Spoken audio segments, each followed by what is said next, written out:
Hi everyone, Om Namah Shivaya. Welcome to our channel Ankit education Adda. I hope आप लोग अच्छे होंगे और आप लोग की स्टडी भी अच्छे से चल रही होगी। जैसा कि मैं सुपर टेट के साइंस की क्लासेस लेने वाली हूँ, तो मैंने सिलेबस ऑलरेडी डिस्कस कर दिया है। तो उसी के अकॉर्डिंग मैं आज फिजिक्स का फर्स्ट चैप्टर स्टार्ट करने जा रही हूँ, दैनिक जीवन में विज्ञान।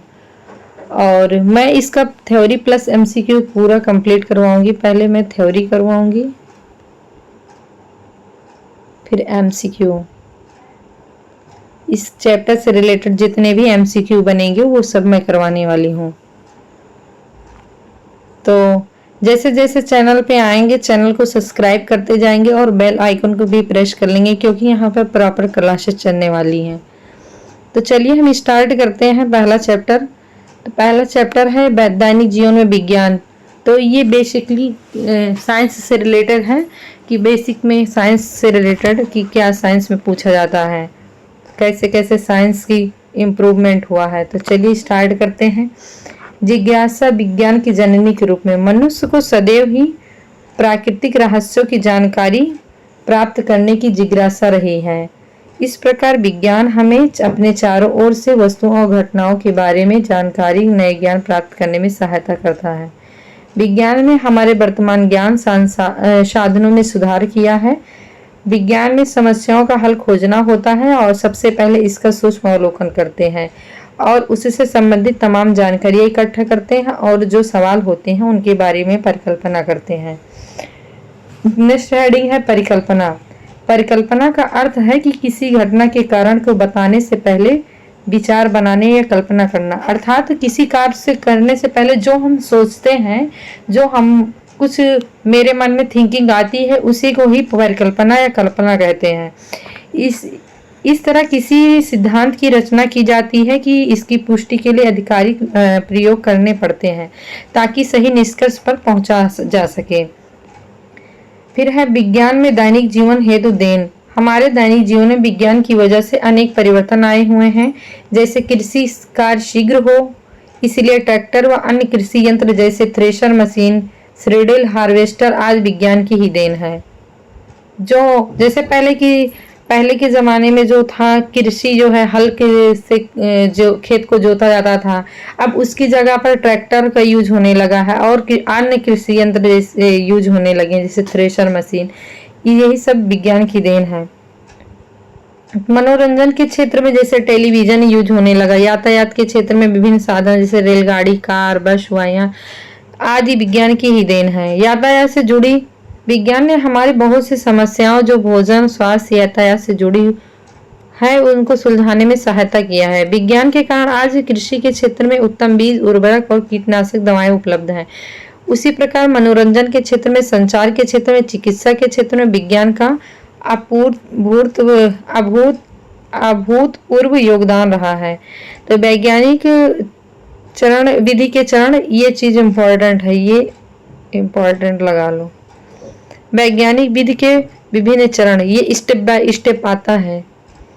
फर्स्ट है जिज्ञासा, सेकंड है प्रश्न करना, थर्ड है परिकल्पना, फोर्थ है परीक्षण, फिफ्थ है निरीक्षण, सिक्स है अभिलेखन, सेवन है विश्लेषण और एट्थ है वर्गीकरण, नाइन है पुनर्विचार, 10 है निष्कर्ष निकालना और 11 है नए प्रयोग।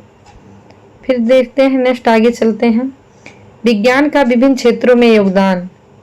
तो फर्स्ट नंबर है भोजन के क्षेत्र में, पहले क्षेत्र है, फिर पहले से प्रयोग में आने वाला साधन, फिर विज्ञान की देन। मीन्स जो पहले ये जैसे भोजन के क्षेत्र में पहले कैसे यूज होता था, क्या क्या उसके साधन थे, और अब विज्ञान के देन में मतलब कि विज्ञान से उसमें क्या क्या इम्प्रूवमेंट हुआ है। अब विज्ञान किस किस साधन का विज्ञान जैसे मतलब विज्ञान की क्या क्या देन है। चलते हैं, स्टार्ट करते हैं। विज्ञान के लिए, भोजन के लिए नंबर 1 है मिट्टी का चूल्हा का पारंपरिक बर्तन पहले यूज होता था और अब विज्ञान की वजह से धुआं रहित चूल्हा, गैस चूल्हा, विद्युत ओवन, सोल cooker, pressure cooker, stainless steel के बर्तन। कृषि के क्षेत्र में खेत जोतने के लिए, सिंचाई के लिए, उपज बढ़ाने के लिए पहले हल यूज होता था, बैलगाड़ी, कुआं, राहत, ढेकुली, गोबर की खाद, और अब ट्रैक्टर हो गया, नहर, ट्यूबवेल हो गया, रासायनिक उर्वरक हो गए जैसे यूरिया, फास्फेट, पोटाश, उन्नत बीज कीटनाशक दवाएं। अभी इसका विज्ञान की देन है, जिससे कृषि में बढ़ोतरी होती है। पहले जो है कृषि सिंचाई की वजह से कहीं दिक्कत हो जाती थी, खेती कम उपज होती थी। अभी जो है नहर, ट्यूबवेल ये सब के होने से सिंचाई में इम्प्रूवमेंट हुआ, जिसके कारण खेती में इम्प्रूवमेंट होना स्टार्ट हो गया है। थर्ड है यातायात के क्षेत्र में, जैसे बैलगाड़ी हो गया, तांगा हो गया, ऊंट हो गया, घोड़ा गाड़ी हो गया, खच्चर पहले यूज होता था। अभी साइकिल हो गया, कार हो गया, बस, स्कूटर, रेलगाड़ी, पानी की जहाज, वायुयान, ये सब से पहले के बैलगाड़ी ये यातायात के साधन थे। ये सब में टाइम लगता था कहीं जाने में। अब स्कूटर हो गया, रेलगाड़ी हो गया, पानी की जहाज हो गया, यान हो गया, ये सब विज्ञान की ही देन है। चलते हैं नेक्स्ट, देखते हैं नंबर मनोरंजन के साधन में। पहले नाटक, नौटंकी, बिरहा, कठपुतली, नृत्य ये सब होता था। अब ट्रांजिस्टर हो गया, TV, cinema, CD, video game आदि, ये सब जो है विज्ञान की ही देन है, जो आज हम लोग टीवी, सिनेमा बैठ के देखते हैं। संचार के क्षेत्र में संदेशवाहक, डाक द्वारा, telephone, mobile, fax, email, computer, Telegram, internet. पहले संदेश के लिए डाक के द्वारा आता था तो काफी टाइम लगता था। अभी है आप ईमेल के द्वारा किसी को रिस्पांस तुरंत मिल सकता है। पहले 10 से 15 दिन लग जाता था। फिर चिकित्सा के क्षेत्र में देखते हैं तो पहले नाड़ी देखकर अनुमान लगाया जाता था, जड़ी बूटी तथा झाड़ फूक द्वारा इलाज होता था। अभी है मलमूत्र और खून परीक्षण, एक्सरे, अल्ट्रासाउंड आदि के द्वारा इलाज किया जाता है। फिर देखते हैं शिक्षा के क्षेत्र में, विद्यालय और कॉलेजों में शिक्षकों द्वारा पारंपरिक ढंग से अध्ययन कराया जाता था। पहले जो है शिक्षा गुरुकुल में जाके वहां जाके रहना पड़ता था, और लड़कियों को शिक्षा में उतना बहुत कम ही रेयर लड़कियां पढ़ती थी। पहले लड़कियां नहीं ज़्यादा पढ़ती थी। अभी हो गया है ओवरहेड प्रोजेक्टर, कंप्यूटर, इंटरनेट तथा दूर क्षेत्र में स्थित छात्र को इंटरनेट द्वारा शिक्षण। अभी है जो घर से बाहर नहीं जन निकल सकते हैं, वो भी ऑनलाइन की दुनिया में घर पे वाईटी से बैठ के यूट्यूब हो गया, ऑनलाइन क्लासेस हो गया, लेके आप अपने स्टडी को कंटिन्यू कर सकती हैं। फिर हो गया अंतरिक्ष के क्षेत्र में, तो अंतरिक्ष के क्षेत्र में जैसे चंद्रयान हो गया, मंगलयान का सफल परीक्षण हो गया, गगनयान हो गया, आदित्ययान हो गया, ये सब विज्ञान की ही देन है। फिर विज्ञान खोजों में वैज्ञानिक भारतीयों का योगदान। प्राचीन काल से ही भारतीयों में वैज्ञानिक खोजों के क्षेत्र में नेतृत्व किया है। चरक जड़ी बूटी को दवा के रूप में प्रयोग करने वाला महान चिकित्सक थे। सुश्रुत प्राचीन शल्य चिकित्सक थे। आर्यभट्ट ने पाई का मान लगभग 3.14, श्रीधराचार्य वर्ग समीकरण का हल देने वाले प्रथम वैज्ञानिक थे।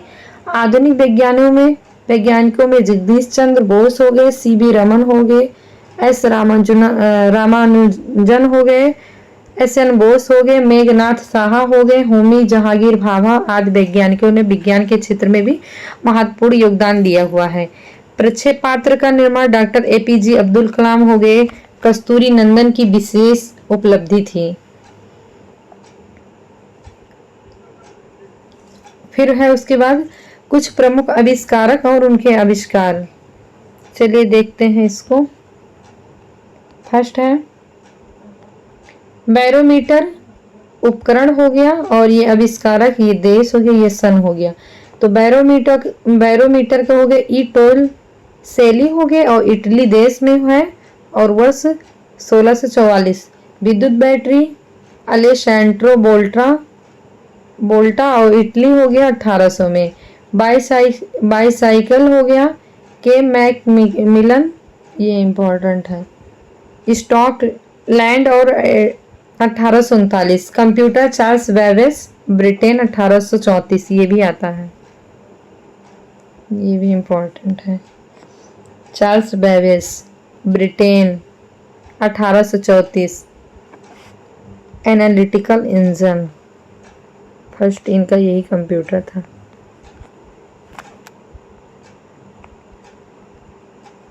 Analytical computer.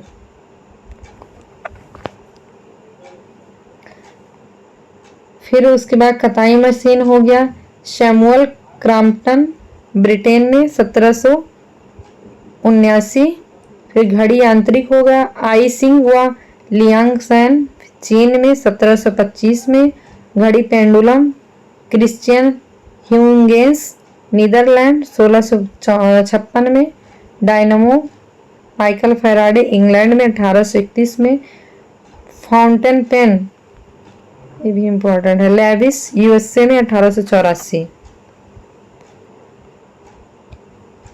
Gramophone Thomas Alva Edison USA में 1878 में।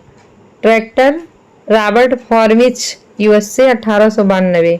Steel Henry Bessemer Britain 1855। Telephone यांत्रिक ग्राहम बेल यूएसए 1876। टेलीविजन यांत्रिक J L Baird Britain 1926। Transistor ये इंपॉर्टेंट है John Bardeen William Shockley Walter Brattain USA में 1948 में। टाइपराइटर पेलेग्रीन टैली इटली 1808 में। Thermometer का है Daniel Gabriel Fahrenheit Germany 1714। Transformer Michael Faraday ये भी इम्पोर्टेंट ब्रिटेन 1831। विद्युत पंखा व्हीलर यूएसए 1776। हेलीकॉप्टर का है ईएम ये भी इम्पोर्टेंट है। हेलीकॉप्टर के E R Mumford France 1905। Penicillin Alexander Fleming England 1928। Laser Theodore Maiman USA 1960। ये इम्पोर्टेंट है इसमें कुछ इम्पोर्टेंट लगा देते हैं जैसे बैरोमीटर हो गया बाइसिकल हो गया कंप्यूटर ये मोस्ट इम्पोर्टेंट है। घड़ी देख लेना डायनमो देख लेना फाउंटेन पेन पेंसिलिन हो गया लेज़र हो गया हेलीकॉप्टर हो गया टाइपराइटर ट्रांजिस्टर टेलीविज़न टेलीफोन इतना। ट्रांसफार्मर भी थर्मामीटर भी ये सब एक एक नज़र देख लेना 2-3 बार इसको रिवाइज करिएगा तो ऑटोमेटिक याद हो जाएगा। चलते हैं कुछ क्वेश्चन देख लेते हैं इस चैप्टर से रिलेटेड क्या है। तो पहला क्वेश्चन देखते हैं प्राकृतिक रबर का एकलक होता है नियोप्रीन आइसोप्रीन टेरिलीन और लैन तो इसका हो जाएगा आइसोप्रीन। तो देखते हैं इसका डिस्कशन।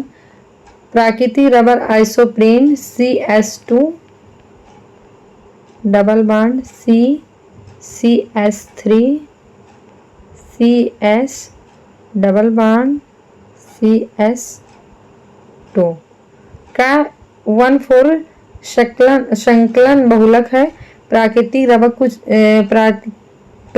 रबड़ कुछ विशिष्ट जात के पेड़ों से निकले लैक्टस से प्राप्त किया जाता है। रबड़ की उपयोगी बनाने के लिए सल्फर के साथ गर्म करते हैं जिसे वल्कनित रबड़ भी कहते हैं। रबड़ औद्योगिक क्षेत्र का बहुत महत्वपूर्ण उपयोगी पदार्थ है। नेक्स्ट देखते हैं रदरफोर्ड के अल्फा प्रकीर्णन प्रयोग के परिणाम स्वरूप खोज किया गया है।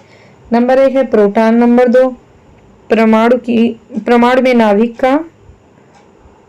Number 3 electron. नंबर 4 परमाणविक द्रव्यमान का। तो इसमें भी ऑप्शन है रदरफोर्ड के अल्फा प्रकीर्णन प्रयोग के परिणाम स्वरूप खोज किया गया था नाभिक का। परमाणु की आंतरिक संरचना के संबंध में विस्तृत जानकारी प्राप्त करने के लिए इंग्लिश भौतिक विज्ञानी अर्नेस्ट रदरफोर्ड ने स्वर्ण पत्रों पर अल्फा कणों की बमबारी का प्रयोग किया। अल्फा कण प्रकीर्णन के प्रयोग से यह निष्कर्ष निकाला गया कि परमाणु कुल धनावेश और लगभग समस्त द्रव्यमान परमाणु के केंद्र में एक अति सूक्ष्म संस्थान में संरक्षित है जिसे परमाणु का नाभिक कहते हैं। अतः रदरफोर्ड ने अल्फा कण प्रकीर्णन परिणाम स्वरूप परमाणु के नाभिक की खोज की। तो एक इसको हम बता देते हैं रदरफोर्ड ने एक स्वर्ण का पत्र लिया था, तो उसमें अल्फा कण का बमबारी किया था। तो अल्फा कण के बमबारी करने के बाद जो है परमाणु का कुल धनावेश लगभग परमाणु के द्रव्यमान से परमाणु हो गया। परमाणु में इलेक्ट्रॉन 3 होते हैं, एक इलेक्ट्रॉन होता है, प्रोटॉन और न्यूट्रॉन। तो इलेक्ट्रॉन पे माइनस चार्ज होता है, प्रोटॉन पे प्लस और न्यूट्रॉन पर कोई चार्ज नहीं होता है, न्यूट्रल होता है। तो इसमें जो है कुल धनावेश और लगभग समस्त द्रव्यमान परमाणु केंद्र में एक अति सूक्ष्म जगह पर ही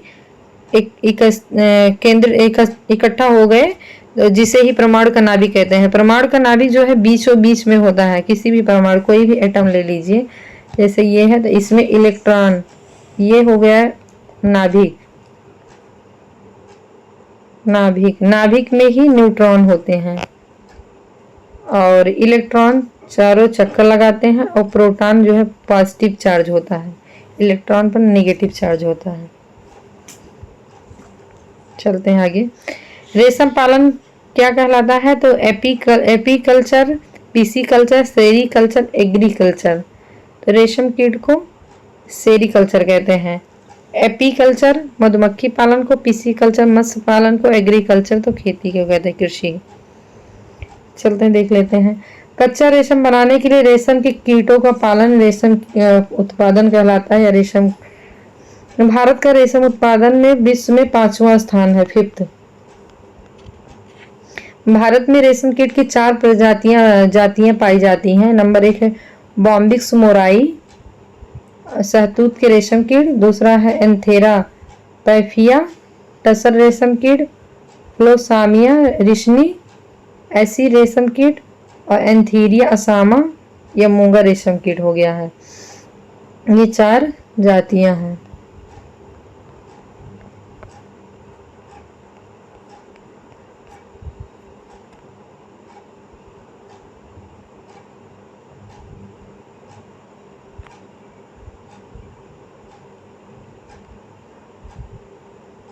चलते हैं आगे, देखते हैं। कपास के रेशे प्राप्त होते हैं आंतरिक फल भित्ति से, बाह्य दलपुंज से, बीज चोल से, फल भित्ति। तो फिर हो जाएगा सी ऑप्शन, बीज चोल से। कपास के रेशे बीज चोल से प्राप्त किए जाते हैं। कपास की नकदी फसल है, इसे सफेद सोना भी कहा जाता है। हाँ, ये चीज इंपॉर्टेंट है। कपास को क्या बोलते हैं? सफेद सोना।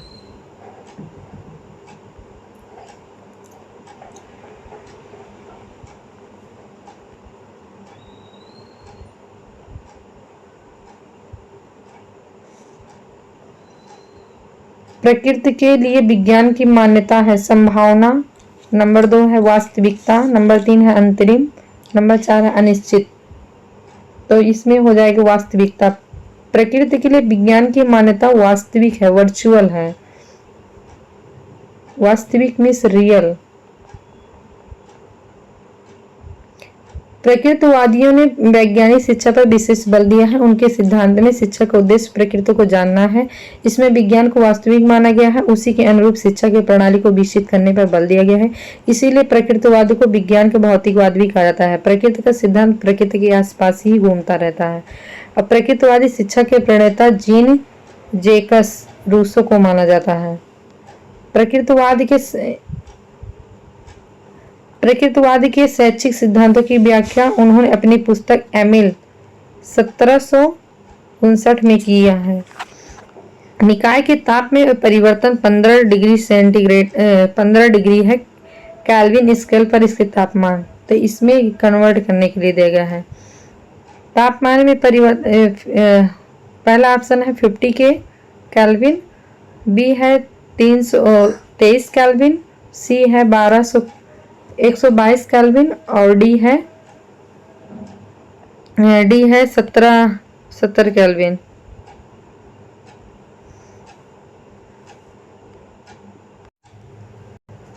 तो चारों ऑप्शन में इसमें पहला ऑप्शन सही हो जाएगा। तो चलिए इसका जो है डिस्कशन भी देख लेते हैं कैसे है।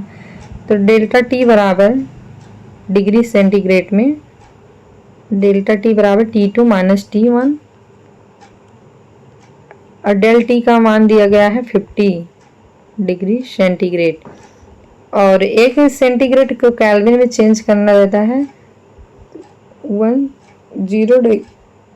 डिग्री सेंटीग्रेड प्लस 273 बराबर केल्विन। तो यहाँ पे T1 हो जाएगा T2 plus 273 minus T1 plus 273। ये दोनों करने के बाद इसको ओपन करेंगे, ब्रैकेट ओपन करेंगे 50 degree centigrade equal T2 plus 273 minus T1 minus 273। चलिए तो ये इससे कैंसिल हो गया, तो T2 minus T1 equal del T ही ज्ञात ही करना था। सॉरी, यहाँ पे थोड़ा सा मिस्टेक हो गया है मेरे से, ये नहीं होगा, डेल टी ही ज्ञात करना था केल्विन में। तो डेल T2 माइनस T1 50 के, ये जो डिग्री सेंटीग्रेड है यही गलत हो गया, बाकी 50 के। T2 माइनस T1 बराबर 50 के, इसीलिए पहला ही ऑप्शन सही हो जाएगा। नहीं समझ आया होगा तो मैं इसको एक बार फिर से बता देती हूँ। चलिए ठीक है, मैं स्टार्ट करती हूँ, रुकिए। डेल टी बराबर T2 माइनस T1, तो 0 डिग्री सेंटीग्रेड प्लस 273 बराबर केल्विन, इतना होता है। तो फिर यहाँ पे T2 प्लस 273, ये हो गया माइनस T1 प्लस 273, एक ब्रैकेट में हो गया। अब T2 प्लस, तो यहाँ पे ये डेल टी 50 के हो जाएगा, क्योंकि ये जो है कन्वर्ट कर दिए, 273 ऐड कर दिए, इसका मतलब केल्विन में हो गया। तो 50 के हो गया, 50 kelvin plus 273 minus T1 minus 273, तो ये इससे कैंसिल हो गया। तो T2 माइनस T1 बराबर 50 के, मतलब 50 केल्विन। आई होप आप लोग समझ गए होंगे, तो इसका आंसर नंबर ए हो जाएगा। चलते हैं 7 क्वेश्चन पर। जल की अस्थायी कठोरता के लिए कौन सा यौगिक उत्तरदायी है? नंबर 1 है MgHCO3 का whole twice, CaCl2, MgCO4, MgSO4 और DSCaSO3। तो इसमें पहला हो जाएगा MgHCO3 का होल ट्वाइस। जल की कठोरता उसमें Ca मतलब कैल्शियम मैग्नीशियम आयन की उपस्थिति के कारण होता है। कैल्शियम में 2+ पॉजिटिव आयन होता है और मैग्नीशियम में 2+ पॉजिटिव आयन होता है। साबुन व अनवसीय अम्लों में यौगिक द्वारा कैल्शियम तथा मैग्नीशियम धातु के लवण जल के साथ घुलकर जल की कठोरता बढ़ा देते हैं, लेकिन कैल्शियम मैग्नीशियम धातु के बाइकार्बोनेट लवण जल में अस्थायी कठोरता के लिए उत्तरदायी होते हैं, अर्थात लाइम CaOH का होल ट्वाइस, इसको लाइम बोलते हैं, तथा द्वारा कैल्शियम Ca तथा मैग्नीशियम Mg धातु के बाइकार्बोनेट MgHCO3 का होल ट्वाइस CaHCO3 का होल ट्वाइस के साथ क्रिया करके जल की कठोरता को आसानी से दूर किया जा सकता है। ये इम्पोर्टेंट है, ये इम्पोर्टेंट क्वेश्चन है। जल की अस्थायी कठोरता को दूर करने के लिए क्या क्या यूज होता है? तो जल की अस्थायी कठोरता को दूर करने के लिए MgHCO3 का होल ट्वाइस, CaHCO3 का होल ट्वाइस यूज किया जाता है। मैग्नीशियम बाइकार्बोनेट या कैल्शियम बाइकार्बोनेट, इसके साथ क्रिया करके जल की कठोरता को आसानी से दूर किया जा सकता है। नेक्स्ट क्वेश्चन, कार्बन के बहुत अधिक अयौगिक हैं क्योंकि यह एक आधातु है और इनकी सह संयोजकता 4 है। बी है यह सह संयोजी बंध बनाता है। डी है इसमें श्रृंखलीकरण की प्रवृत्ति अधिक होती है। सी डी है इसमें यौगिक ज्वलनशील है और गलनांक तथा क्वथनांक कम है। तो इसमें सी ऑप्शन हो जाएगा कि इसमें श्रृंखलड़ी सॉरी क्या है, इसमें श्रृंखलीकरण की प्रवृत्ति अधिक है। तो सी हो जाएगा कार्बन एक चतुर्संयोजी, मतलब सी चारों तरफ से एक एक हाइड्रोजन या एक एक से जो है सहसंयोजन बंध बनाता है। अतः इसमें श्रृंखलीकरण की प्रवृत्ति अधिक होती है, जिस कारण ये विभिन्न तरह के यौगिक बना सकते हैं। नेक्स्ट है साबुन है। निम्न श्रेणी अम्ल वसा अम्लों के एल्की धातुओं के लवण डोडोसिल बेंजीन सल्फोनेट। सी है उच्च श्रेणी वसा अम्लों के एल्काइन धातुओं के साथ लवण। उच्च श्रेणी वसा अम्लों के एल्कली धातुओं की लवण। तो इसमें डी ऑप्शन हो जाएगा। साबुन साधारण तथा उच्च वसीय धातुओं के एल्कली धातुओं के लवण होते हैं। साबुन क्या होते हैं? उच्च श्रेणी वसा अम्लों के एल्कली धातुओं के लवण होते हैं। चलते हैं नेक्स्ट क्वेश्चन पर। दैनिक जीवन के निम्नलिखित उदाहरण पढ़िए और उचित विकल्प पर चयन कीजिए। जब भोजन खराब हो जाता है तो दुर्गंध उत्पन्न करता है। बी है सेब के एक टुकड़े को जब कुछ क्षण के लिए बाहर रख दिया जाता है तो वह भूरा हो जाता है। सी है चींटी के काटने से उत्पन्न जलन को शांत करने के लिए कैलामीन का प्रयोग किया जाता है। तो इसमें कौन सा रासायनिक परिवर्तन है? तो ये तो सारे रासायनिक परिवर्तन हैं। ए बी रासायनिक परिवर्तन प्रस्तुत करता है कि सभी? बी केवल बी एक भौतिक परिवर्तन है, इसमें पूछा है कि डी में है ए और बी भौतिक परिवर्तन। तो इसमें तीनों जो है ये तीनों रासायनिक परिवर्तन होता है। रासायनिक परिवर्तन उसे कहते हैं जिससे कोई, जैसे भौतिक परिवर्तन है तो उसको आप रिवर्स कर सकते हैं, लेकिन जो रासायनिक परिवर्तन होता है उसको आप रिवर्स नहीं कर सकते हैं, एक बार वो नया पदार्थ बना लेता है। जैसे ये भोजन खराब हो गया तो खराब होकर उसमें दुर्गंध आ रही थी, ये रासायनिक हो जाएगा। सेब के एक टुकड़े को जब कुछ क्षण के लिए बाहर रख दिया तो भूरा हो गया, तो ये भी केमिकल परिवर्तन हो गया। फिर है चींटी के काटने से उत्पन्न जलन को शांत करने के लिए कैलामीन का प्रयोग किया था, ये भी केमिकल है। तो इसमें ऑप्शन नंबर बी हो जाएगा सभी। फिर देखते हैं 11 नंबर। नीचे दी गई धातु और धातु का मिलन करके उनके उपयोगों को कीजिए। नंबर 1 है आयोडीन, इसको मैच करना है। आयोडीन का प्रयोग कहाँ किया जाता है? मरकरी का उपयोग कहाँ किया जाता है? एल्यूमिनियम और क्लोरीन का उपयोग कहाँ किया जाता है? तो आयोडीन का उपयोग घाव में किया जाता है। मरकरी का उपयोग तापमापियों में किया जाता है। एल्यूमिनियम का उपयोग खाद्य पदार्थों के डिब्बा बंदी पैकेजिंग के लिए किया जाता है। तो एल्यूमिनियम जो पेपर नहीं आता है, जो टिफिन उफिन में लगाते हैं, रोटी वोटी के ऊपर लगाया जाता है, वही है। और क्लोरीन का उपयोग जो है जल शोधन में किया जाता है। क्लोरीन की जो है गोली डालकर जल को साफ किया जाता है। तो इसमें डी ऑप्शन हो जाएगा सही।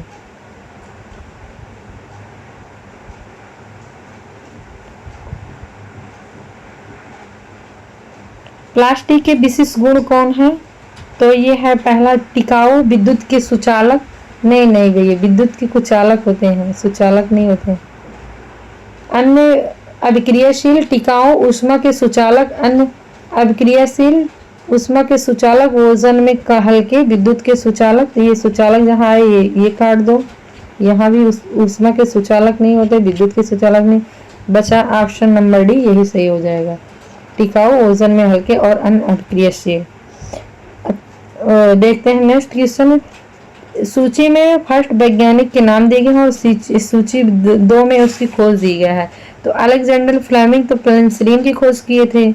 एडवर्ड जेनर चेचक के। लुई पास्चर लैक्टोबैसिलस जीवाणु के। रॉबर्ट कोच क्या दिए थे? रुपये मैच करवा लेते। पहले में 4 हो गया, बी में 5 हो गया, सी में लुई पास्चर का किण्वन हो गया और रॉबर्ट कोच का फर्स्ट हो गया एंथ्रेक्स जीवाणु। तो इस ऑप्शन नंबर सी सही हो जाएगा। उर्वरकों के में उपलब्ध फसलों के लिए पोषक तत्व पदार्थ कौन होते हैं? तो एनपीके, इसको तो सब जानता होगा, nitrogen, phosphorus, potassium, NPK. Option number D हो जाएगा, ये पढ़ने की नीड नहीं है।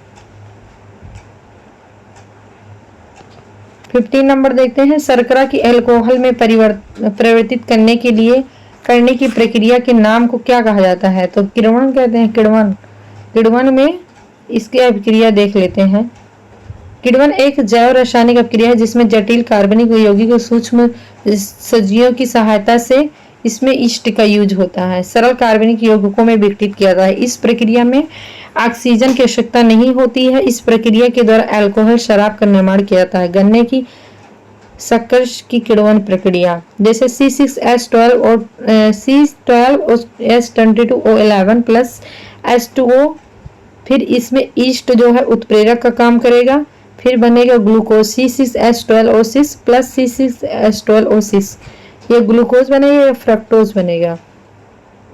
फिर इसमें रिएक्शन होगा फिर जाइमेज और ईस्ट के उपस्थिति में। फिर बनेगा 2C6H5OS ethyl alcohol plus 2CO2, यही है शराब। एथिल अल्कोहल को ही शराब बोलते हैं।